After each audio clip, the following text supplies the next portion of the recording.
Satanás sabe que o que a igreja mais necessita é um reavivamento e reforma.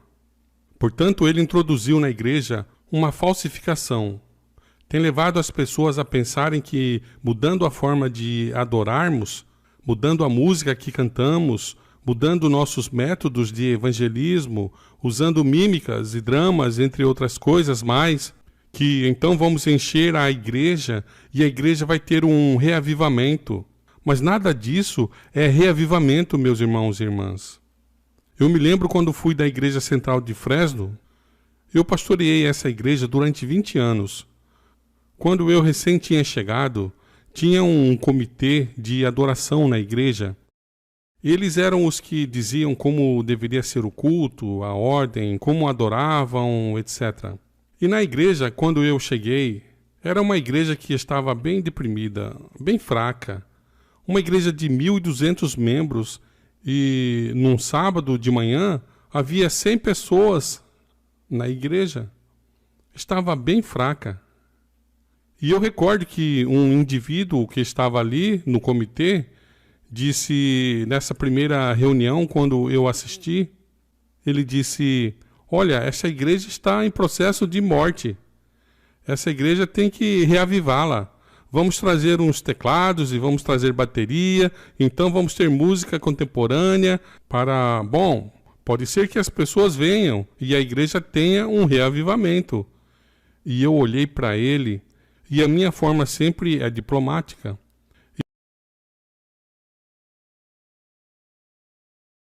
E disse: isso não vai ocorrer enquanto eu estiver aqui. Porque o que traz o reavivamento não é isso. Aqui nós vamos centrar na pregação da palavra de Deus. Vocês não sabem, vocês não têm ideia do que ele fez. Ele cerrou a mão, empunhou. Eu pensei que ele ia quebrar a mesa. E eu vou dizer em inglês o que ele falou porque isso me impactou. Com o punho cerrado e o braço para trás, e eu não sei se quebrou a mão, até queria ver depois. E ele me disse: eu estou saindo daqui. Pá! E golpeou a mesa e nunca mais voltou à igreja. Que tipo de atitude? Essa é a atitude de uma pessoa viva espiritualmente que quer reavivar a outra? Meus irmãos e irmãs, a irmã White nos advertiu contra os falsos reavivamentos. Eu quero lhes dar uma tarefa. Leiam o Grande Conflito, um capítulo, o capítulo 28 do Grande Conflito. Leiam. Irmão Oscar, por favor, seja bem-vindo. Nós vemos que o nosso mundo está mudando, né? Vamos lá, irmão Oscar. Você pode dizer algo sobre isto? O que isto significa a nível da profecia bíblica e dos eventos finais? Seja bem-vindo. Saudações, queridos irmãos em Cristo. Amém. Mais uma vez podemos dizer juntos: Deus é bom sempre e para sempre. Deus é bom. Deus é bom. Amém. Agradecemos ao Atalaia Onésimo pela oportunidade que nos concede para juntos compartilharmos esses assuntos fundamentais para o nosso preparo antes mesmo da volta de Jesus. Por que estou dizendo isto? É que ao estudarmos a palavra de Deus e o espírito de profecia, vemos que tudo foi feito a nosso favor para alcançarmos a salvação. Amém. Amós 3,7 nos diz: certamente, Senhor Deus não fará coisa alguma sem ter revelado o seu segredo aos seus servos os profetas. Amém. Então, ao estudarmos a Bíblia e o espírito de profecia, percebemos que hoje, mais do que nunca, a nossa maior necessidade é o derramamento da chuva seródia. Amém. Ou seja, precisamos de um verdadeiro reavivamento espiritual. Amém. Assim como os discípulos receberam a chuva temporal, nesses últimos dias, Cristo prometeu o derramamento da chuva seródia antes da sua vinda. O profeta Joel, no capítulo 2, versos 23, nos diz: alegrai-vos, pois, filhos de Sião, e regozijai-vos no Senhor vosso Deus. Amém. Porque Ele vos dará em justa medida a chuva temporal e fará descer como outrora a chuva temporal e a seródia. Amém. Satanás sabe disso. Só que ele é o pai da mentira. Então ele falsifica o reavivamento para que muitos sejam atados em molhos para o lago de fogo. Por isso é importante estudarmos esses assuntos à luz da palavra de Deus e do espírito de profecia. Vimos alguns meses atrás o reavivamento em Asbury. Aqui vimos um exemplo de como é que Satanás opera e operará para enganar muitos nesses falsos reavivamentos. Mas nós não precisamos ser enganados, queridos. Amém. Nós temos e conhecemos o marco antigo, a lei e o testemunho. Se eles não falarem de acordo com esta palavra, é porque não há luz neles. Ademais, credes no Senhor, credes nos seus profetas e estareis seguros. Se nós estivermos ancorados no estudo da palavra de Deus e colocarmos em prática o espírito de profecia, nós estaremos seguros, então iremos prosperar. Amém. Diz a serva do Senhor no livro Eventos Finais: antes dos juízos finais de Deus caírem sobre a terra, haverá entre o povo do Senhor tal avivamento da primitiva piedade, Aleluia. como não fora testemunhado desde os tempos apostólicos. Aleluia. O inimigo das almas, que é Satanás, deseja estorvar esta obra. E antes que chegue o tempo para tal movimento, esforçar-se-á para impedi-la, introduzindo uma contrafação. Exatamente. Então Satanás sabe muito bem que o povo de Deus se prepara para receber a chuva seródia, que é o refrigério pela presença do Senhor. Mas Satanás vai falsificando estes movimentos antes mesmo do tempo certo. Nas igrejas que puder colocar sob seu poder sedutor, fará parecer que a bênção especial de Deus foi derramada. Manifestar-se-á o que será considerado como grande interesse religioso. Continua a serva do Senhor no livro Grande Conflito, nas páginas 464 e página 465. Há um excitamento emotivo, mistura do verdadeiro com o falso, muito apropriado para transviar. Contudo, ninguém necessita ser enganado. À luz da palavra de Deus, não é difícil determinar a natureza desses movimentos. Onde quer que os homens negligenciem, vamos prestar atenção, queridos irmãos, onde quer que os homens negligenciem o testemunho da Escritura Sagrada, desviando-se das verdades claras que servem para provar a alma e que exigem a renúncia de si mesmo e do mundo, podemos estar certos de que ali não é otorgada a bênção de Deus. O que estava a acontecer no reavivamento em Asbury. Os testemunhos foram colocados de lado, a palavra de Deus foi colocada de lado, mas as pessoas cantavam e oravam, pareciam estar totalmente unidas.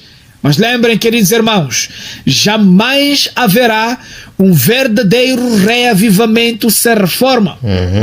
Mas infelizmente muitos foram iludidos a crer que Asbury estava a acontecer um grande reavivamento, porque cantavam sem parar e outros em grupos oravam, e o movimento estava crescendo de tal maneira que não havia fronteiras doutrinárias.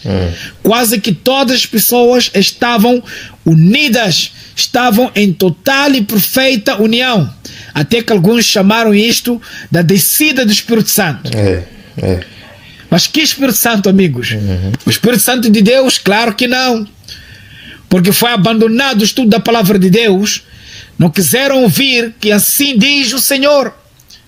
Então este era um reavivamento vindo de baixo, o sopro de Satanás, falsos reavivamentos.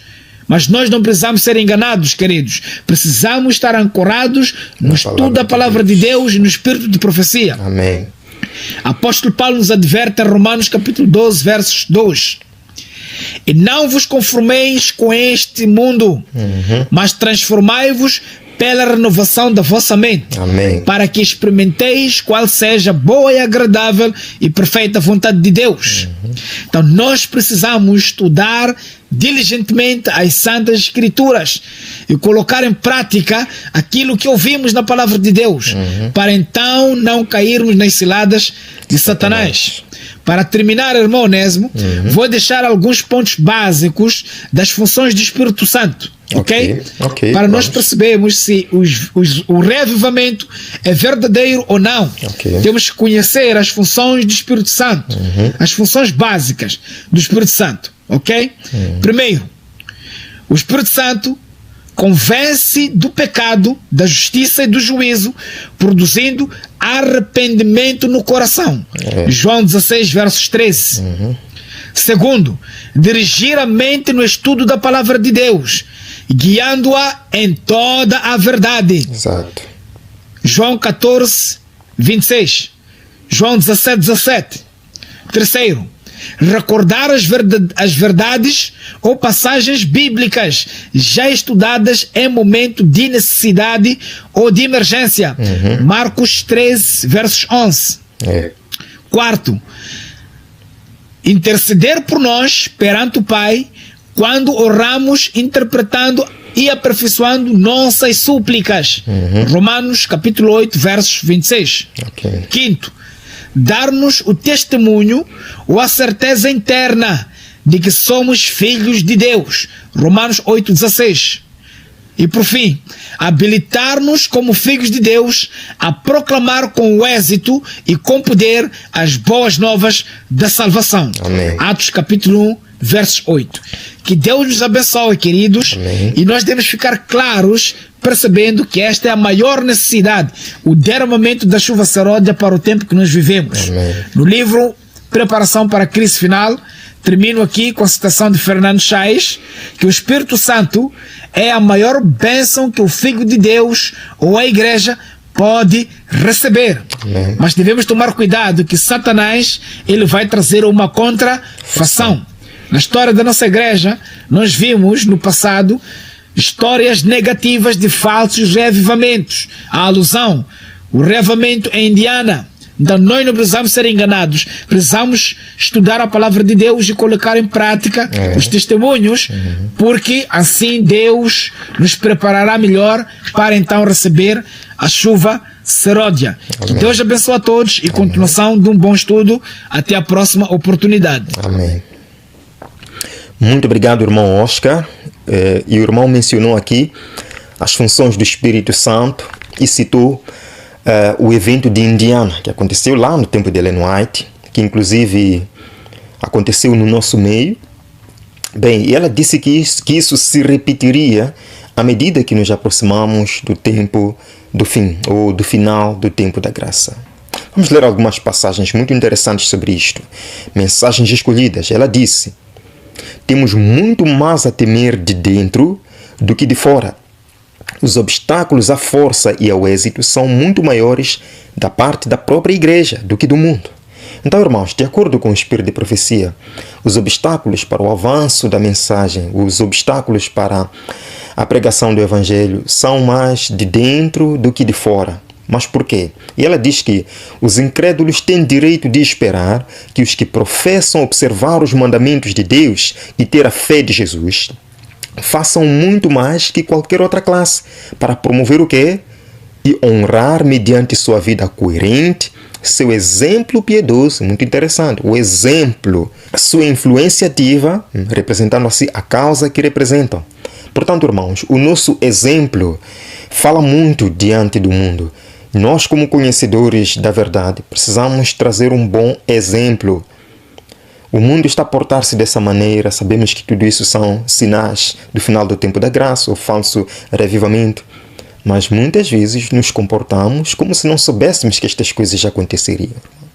Bem, vamos ver, me perdoem, vamos ver um evento recente no Campuri, isto lá na divisão transeuropeia, de 25 de julho a 1 de agosto. Bem, irmãos, eu não sou culpado por estas coisas estarem acontecendo. Esses vídeos estão disponíveis na internet. É só vocês pesquisarem, estão lá. Portanto, eu não estou aqui para zombar, ou estou apenas replicando um vídeo que já existe, certo? Vamos ver. Dancing on the Lord's side,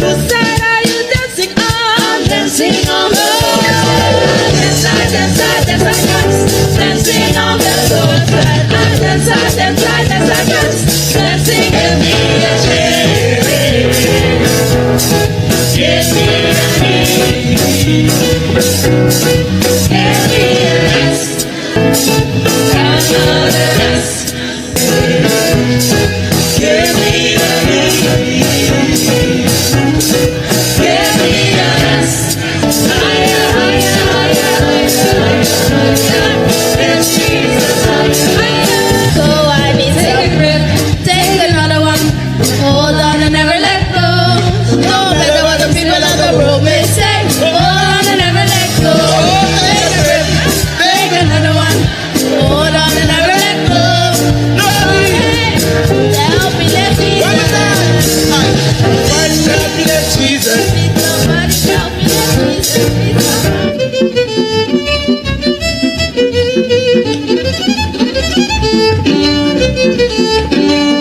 Bem, irmãos, uma situação um pouco delicada, um pouquinho triste, né?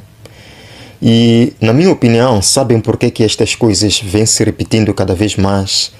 Porque parece que fomos treinados a acreditar que falar contra isto aqui é extremismo demais. Parece que fomos treinados a acreditar que todos aqueles que não concordam com certas coisas, né, são rebeldes ou querem difamar a igreja. É assim como nós parece que estamos sendo treinados a acreditar. Isso é muito triste, irmãos. Eu quero terminar lendo para vocês uma passagem. Está no manual da igreja.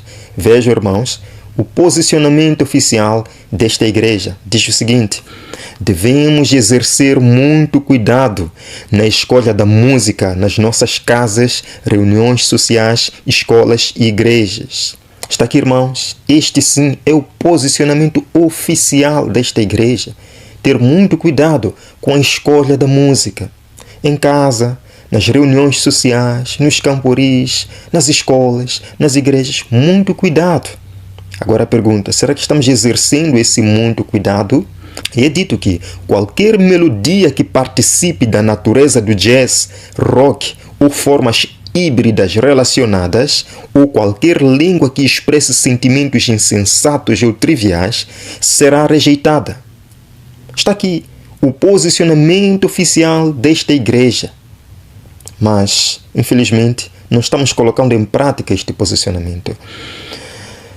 A minha intenção é mostrar isto, irmãos, nos levar de volta ao primeiro amor, nos levar de volta aos princípios bíblicos que esta igreja defende. Se nós deixarmos estas coisas assim, sem falarmos, um dia nós iremos nos arrepender, quando vermos a situação toda sem mais volta. E parece que é o que está começando. Bem, irmãos, não irei demorar. Que as bênçãos de Jesus Cristo possam repousar na sua vida. Se você quiser, pode compartilhar esta mensagem. E amanhã, no nosso horário normal, teremos a nossa mensagem de sábado. Que Deus o guarde, amado irmão. Eu verei daqui a pouco, pela graça do Senhor. Até breve.